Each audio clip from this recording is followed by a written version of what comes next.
গ্রেফতার তৃণমূল কাউন্সিলর সুস্মিতা ভট্টাচার্য। ধৃত 63 নম্বর ওয়ার্ডের তৃণমূল কাউন্সিলর।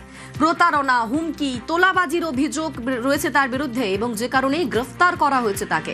5ই জুনের করা মামলায় গ্রেফতার কাউন্সিলর। কলকাতা পুরসভার বড় সাতের চেয়ারপারসন সুস্মিতা। 30 লক্ষ টাকা প্রতারণার অভিযোগ কাউন্সিলরের বিরুদ্ধে।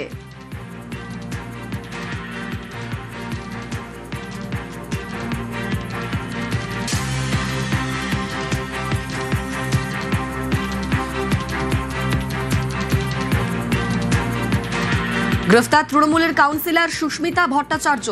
63 নম্বর ওয়ার্ডের তৃণমূল কাউন্সিলর গ্রেফতার। প্রতারণা, হুমকি, তোলাবাজির অভিযোগ রয়েছে তার বিরুদ্ধে, যে কারণে গ্রেফতার করা হয়েছে তাকে।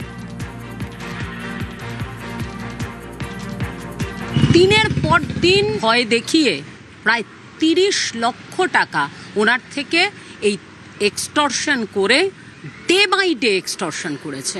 লাস্ট যখন আমি টাকা দিতে অস্বীকার করে আমার মক্কেল, সেই সময়ে ওনাকে ধরে ওই বয়স্ক মানুষটাকে মারধর করেন।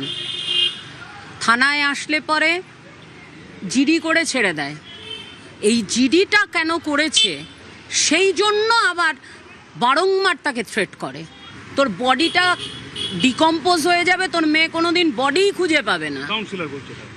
কাউন্সিলরের হাজবেন্ড দুজনে। স্বরূপ বিশ্বাসকে নিয়ে সুরুচির সঙ্গে তল্লাশি।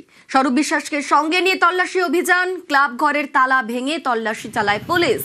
3টি ঘরের তালা ভেঙে তল্লাশি অভিযান চলে। বৃহস্পতিবার রাতে গ্রেফতার হন স্বরূপ বিশ্বাস। শ্লীলতাহানি, তোলাবাজির অভিযোগে গ্রেফতার স্বরূপ। এদিন স্বরূপকে নিয়ে সুরুচির সঙ্গে তল্লাশি। তাকে সঙ্গে নিয়েই তল্লাশি অভিযান চালায় পুলিশ। ক্লাব ঘরের তালা ভেঙে তল্লাশি চলে।